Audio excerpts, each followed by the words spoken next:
I thought I had everything figured out. At 26, my life looked perfect from the outside, steady job at Fletcher Marketing Agency, cute apartment in the city, and Jake. God, Jake. 3 years we'd been together, and I'd gotten so comfortable that I stopped seeing what I had. You know Jake would do anything for you, right? My best friend Cassie said one day at lunch. I laughed, twirling my fork in my salad. Yeah, he's great, super reliable. Reliable. She raised an eyebrow. That's how you describe your boyfriend. You know what I mean, he's always there. And he was. Always there, always waiting. Working from home as a graphic designer meant Jake was available whenever I needed him. Maybe that was the problem. I started taking him for granted without realizing it. My boss Derek, though, he made me feel seen. At 32, he was charming and successful, with this magnetic way of making everyone feel special. When he smiled at me across the conference room, I felt something I hadn't felt in a while, not love excitement. Great work on the Henderson pitch, Maya. Derek said one afternoon, leaning against my desk. You've got real talent. Thanks, Derek. That means a lot coming from you. We should grab coffee sometime. Talk about your career trajectory. My heart fluttered. I'd love that.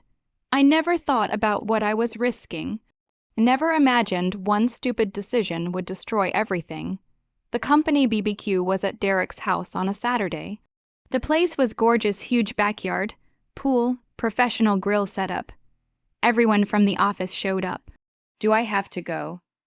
Jake asked that morning, adjusting his glasses nervously. Come on, it'll be fun. Just hang out by the food table and talk to people.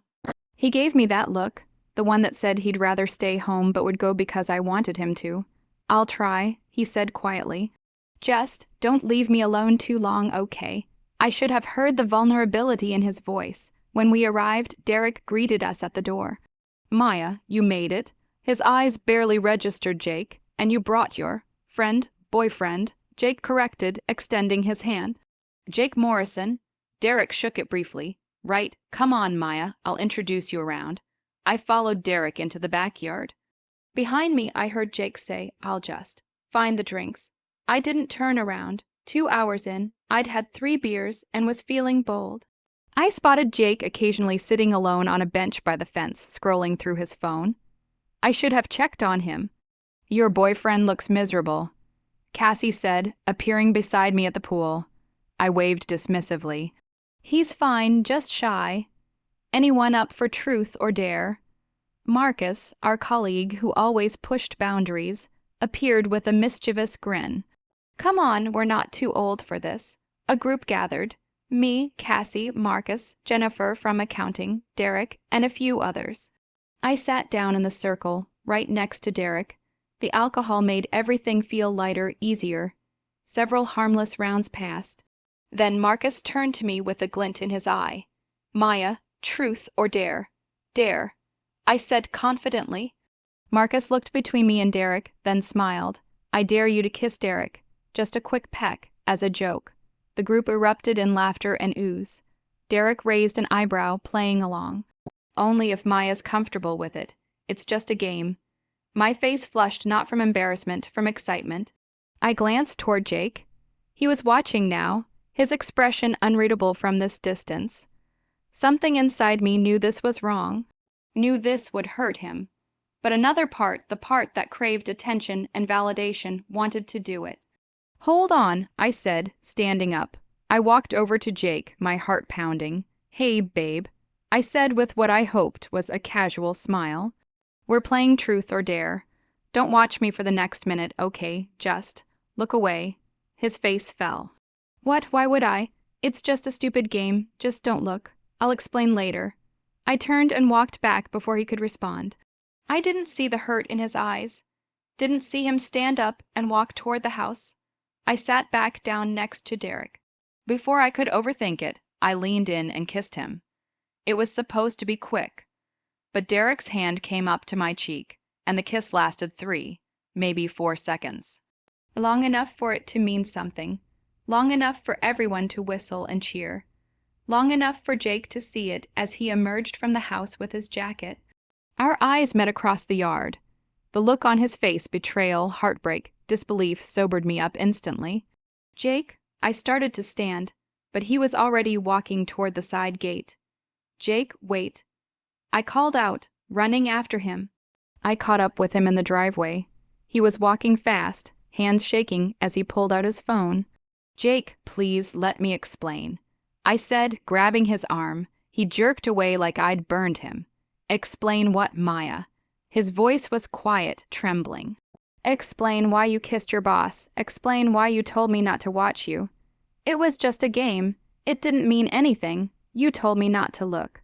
He shouted, and I'd never heard him raise his voice like that.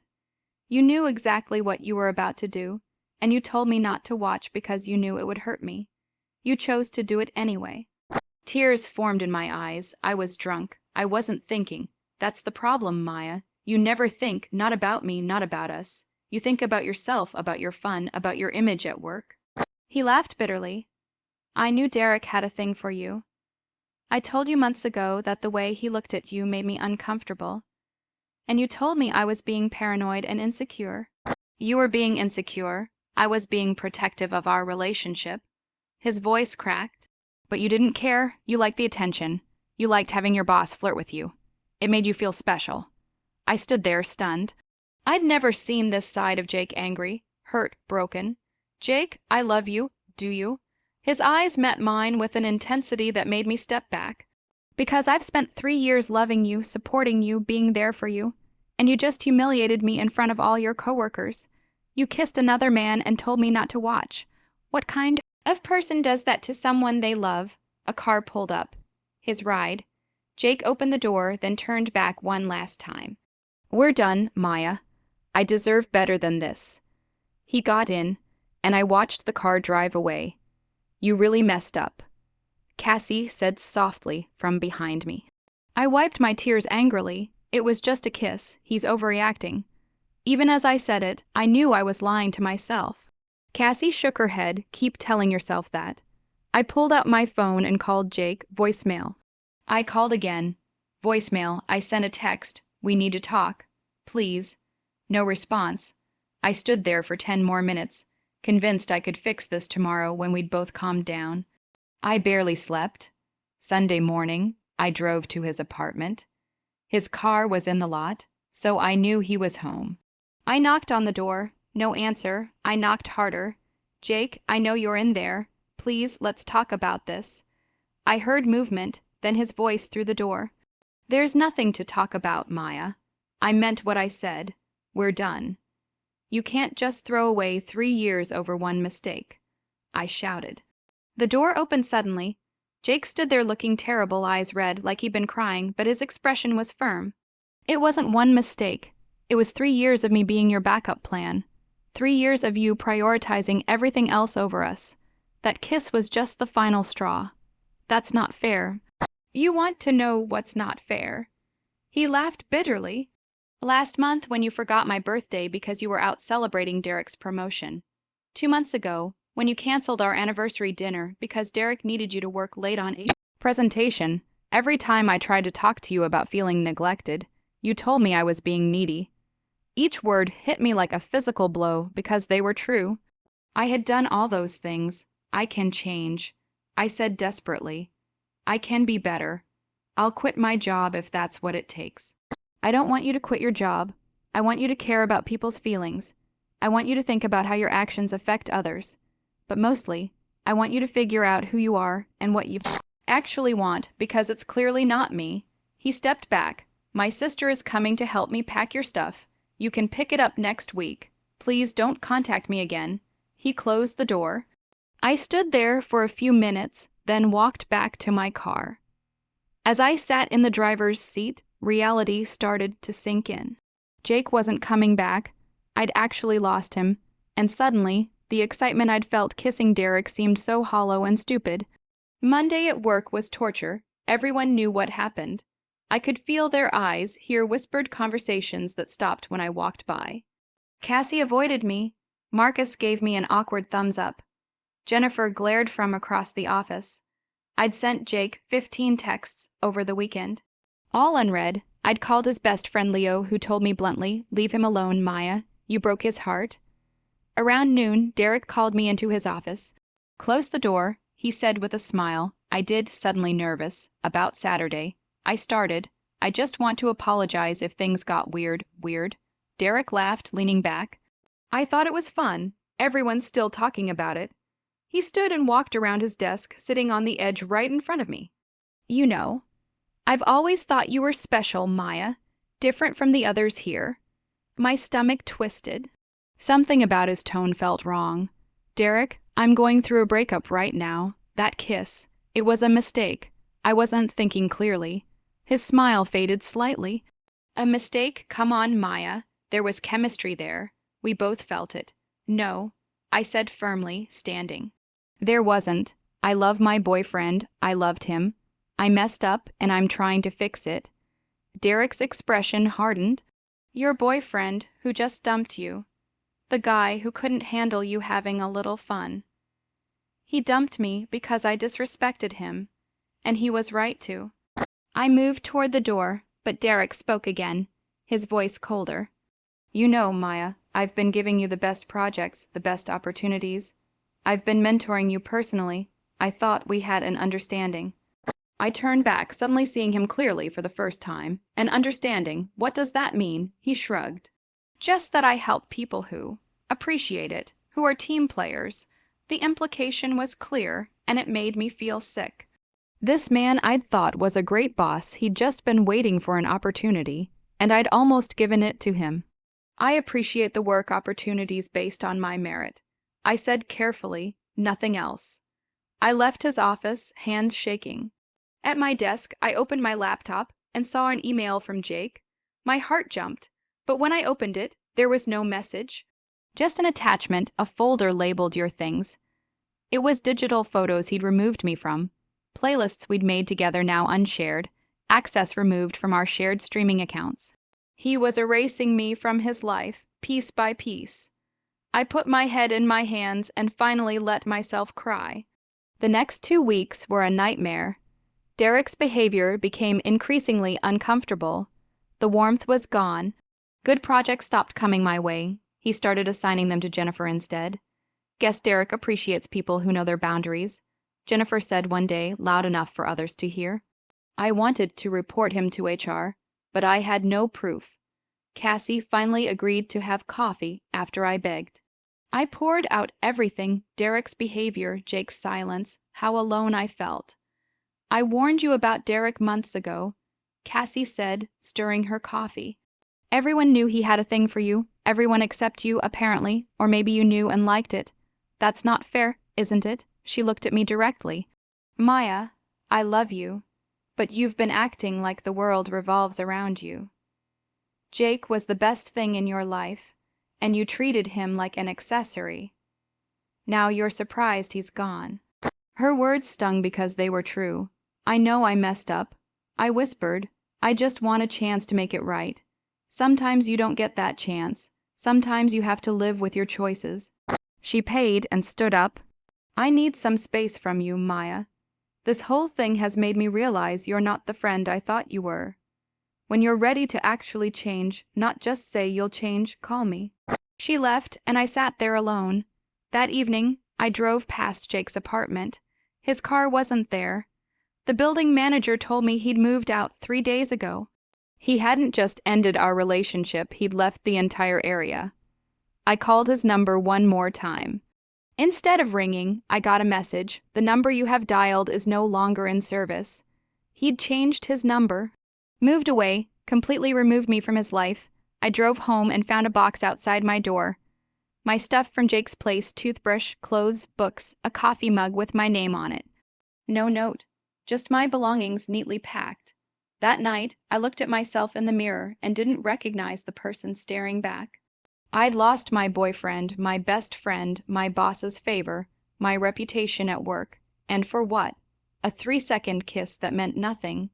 2 months after the BBQ, my life had completely fallen apart. Derek started dating Jennifer. They'd walk by my desk hand in hand, and she'd shoot me triumphant looks. The irony wasn't lost on me. She'd won the prize I'd destroyed my relationship for. and I felt nothing but relief. But work became unbearable. During a team meeting, Derek actually said, "Let's give this to someone more reliable," while looking directly at me. I'd started applying to other jobs, but my confidence was shattered. I bombed every interview. I went on a few dates trying to move on. One guy, David, a lawyer, seemed nice. We went out 3 times before he tried to kiss me in his car. I pulled away, and suddenly I was crying, thinking about Jake, about how I'd thrown away someone who actually loved me. "Are you okay?" David asked, confused. "I'm sorry," I said. "I'm not ready for this." I never called him back. I spent most evenings scrolling through old photos of Jake and me. In one from our 2nd anniversary, we were hiking. He was looking at me like I was the most important person in the world. I'd looked at that photo hundreds of times before, but I'd never really seen it, never appreciated what I had. My mom called one evening. "Sweetheart," I heard from Jake's mother. She told me what happened. My throat tightened. "He told his mom. He didn't have to. She asked about you, and when he said you'd broken up, she reached out to me." Mom paused. "Maya, what were you thinking?" "I don't know, Mom." I whispered, "I really don't know." "That boy loved you, we all saw it. Everyone except you, apparently." I know that now." After we hung up, I lay in bed staring at the ceiling. I'd hit rock bottom. I'd lost everything that mattered. And the worst part was, I had no one to blame but myself. 3 months after Jake left, I ran into Leo at a grocery store. I'd been avoiding places I might see anyone from my old life, but I needed food. When I saw him in the produce section, I considered turning around. But something made me approach Leo. I said quietly. He looked up, surprised, then his expression hardened. "Maya, how is he?" I asked. "Is he okay?" Leo studied me for a moment. Finally, he sighed. "He's doing better. It took him a while, but he's healing." "Is he seeing anyone?" I hated how desperate I sounded. "That's none of your business anymore," Leo said, but not unkindly. "But I'll tell you this, he's happy now. Happier than he was those last few months with you. That hurt more than any anger would have." "I miss him," I admitted, my voice breaking. "I know I don't deserve to, but I do. Every day." Leo's expression softened slightly. "You know what Jake told me. He said loving you taught him what he deserves. He said he'd spent so long making himself smaller to fit into your life, that he forgot he deserved someone who made him feel big, important, valued." Tears streamed down my face. I wish I could tell him. "Tell him what? That you're sorry, he knows, but sorry doesn't fix betrayal, Maya. Sorry doesn't erase the fact that you chose a meaningless moment over him. He deserves better than sorry." Leo picked up his groceries. "I hope you figure yourself out. I really do, but leave Jake alone. Let him be happy." He walked away, and I stood there crying in front of the vegetables. But Leo's words had struck something in me. Jake deserved better. He had always deserved better. And maybe the most loving thing I could do now was exactly what Leo said: leave him alone. Let him be happy. A week later, I quit my job. I couldn't stand working for Derek anymore. Couldn't stand the toxic environment I'd helped create. I didn't have another job lined up, but I had some savings. I needed a fresh start. On my last day, Jennifer approached me. "Running away?" she asked smugly. "No," I said, and I meant it, moving forward. She laughed. Good luck with that. But I didn't need luck from her. I needed to learn to live with my choices, to grow from them. As I packed up my desk, I found a photo behind my computer. Jake and me at last year's Christmas party. We looked so happy. I looked at it one last time, then placed it in the box with the rest of my things. I couldn't change the past, but I could change who I became because of it. 6 months after Jake left, I was a different person. Not fixed, not healed, but different. I'd started therapy.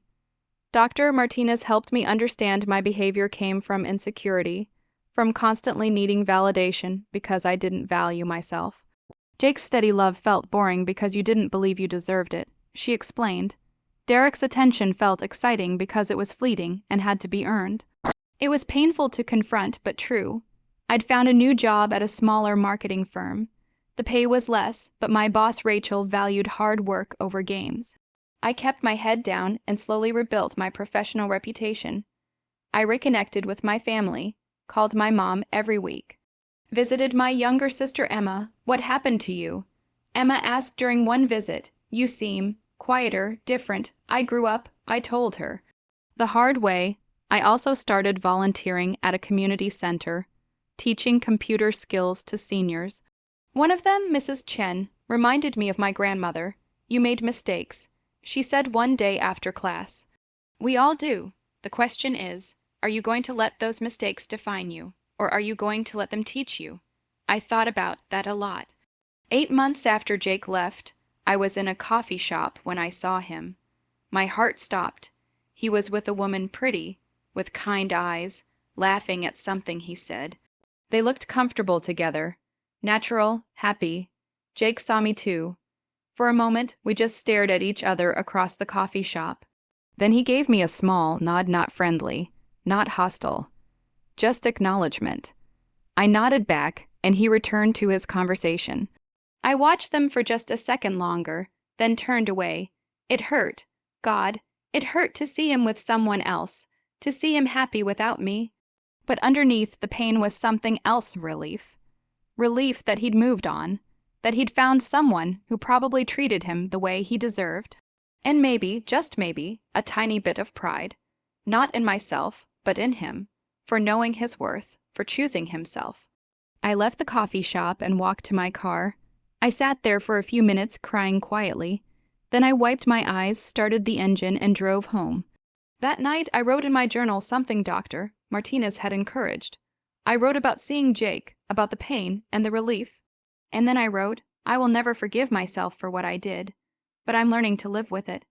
I'm learning to be someone who wouldn't make those choices again. That's all I can do. That's all anyone can do. I closed the journal and went to bed. Tomorrow, I'd wake up and continue building a life I could be proud of. Not for Jake, not for anyone else, for me. 1 year after the BBQ, I was sitting in a park eating lunch when my phone rang. It was Cassie. We'd recently reconnected after months of distance. Hey, I answered. Hey yourself. Listen, I need to tell you something. Her voice was serious. Jake got engaged. My heart clenched, but not as sharply as I'd expected. To the woman from the coffee shop. Yeah, her name's Sophie. She's a teacher. They've been together about 9 months.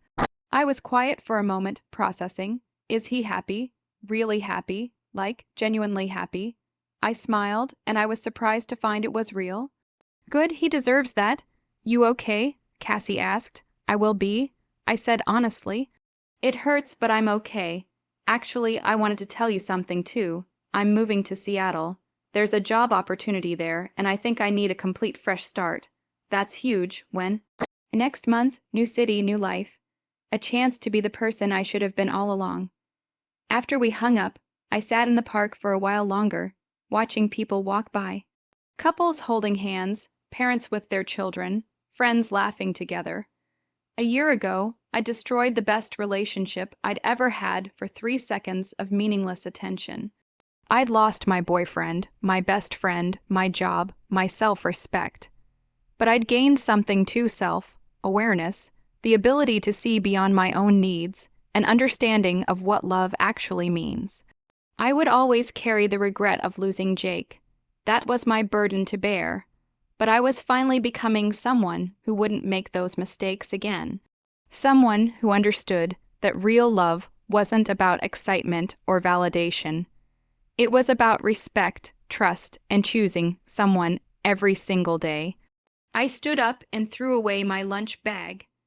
As I walked back to my car, I felt something I hadn't felt in a long time: hope. Not hope that Jake would come back. That ship had sailed. But hope that I could build a life worth living. Hope that I could become someone worthy of real love again someday. Hope that my story didn't end with that BBQ. It was just a painful, necessary chapter. The end.